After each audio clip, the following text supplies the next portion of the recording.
Hello and welcome to Finextra. I'm Hannah Wallace, and today I'm joined by Ritu Singh of Thomson Reuters, and we're going to be talking about corporate treasury. Ritu, thank you very much for taking the time to speak with me today. Thank you. So firstly, what is your outlook for corporate treasurers in 2018, taking into account the current state of geopolitical affairs around the world, and how is this going to differ from 2017? So I don't believe that there'll be an actual difference, but a continuation of some of the developments that we've seen this year. So when we look at next year, the heightened tension between the power brokers in the Middle East, that's Saudi Arabia and Iran, will escalate. We've just had an example of that with Lebanon being used as the pawn between these two countries. We will also see the US try and continue to drive a wedge between Russia and China. And of course, the developments in North Korea. So last night, the US announced new trade sanctions against North Korea, and interestingly, with some of the Chinese trading companies. What does that mean for treasurers? That means that they will have to have more vigilance around trade sanctions, which are occurring more often than in the past. So this will give them some challenges around things like trapped cash. And we have seen the centralisation of treasuries in the last few years. We might actually look at a more decentralised model. Okay, and what's your prediction for the future of corporate treasury as a business role for the short to medium term? Since the financial crisis, Treasury has very much come out of the spotlight, and their reputation has been enhanced with the management of their companies throughout the financial crisis. This has led to treasurers actually having a more critical role as business advisors to the rest of their business.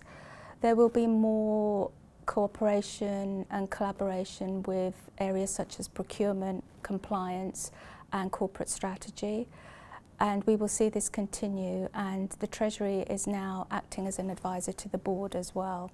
So for Treasury as a reputation, it's enhanced and will continue to grow.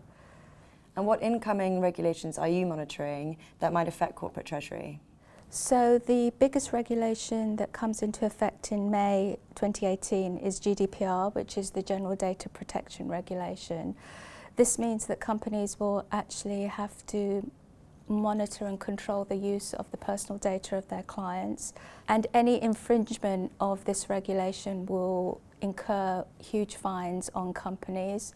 This means that they will actually have more control, or need to have more control over data within their organisation. The IFRS 9 accounting standard also comes into effect in January, which means that the hedge accounting rules around using derivatives to hedge underlying cash transactions, although not mandatory, are beneficial for P&L volatility. So we'll see more adoption of that. The base erosion and profit sharing, which is the OECD directive, especially Article 13 for country by country reporting, will continue to grow as more countries adopt this.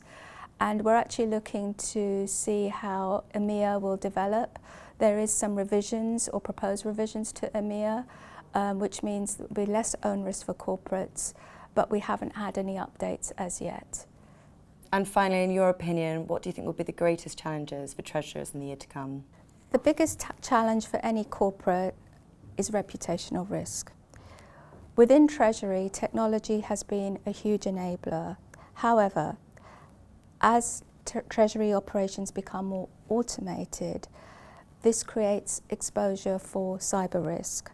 So I believe that that will actually become a boardroom conversation if it is not already. Also, with all the regulation that we've talked about that treasurers have to manage, and some of the trade sanctions, etc., the need for data is greater than ever.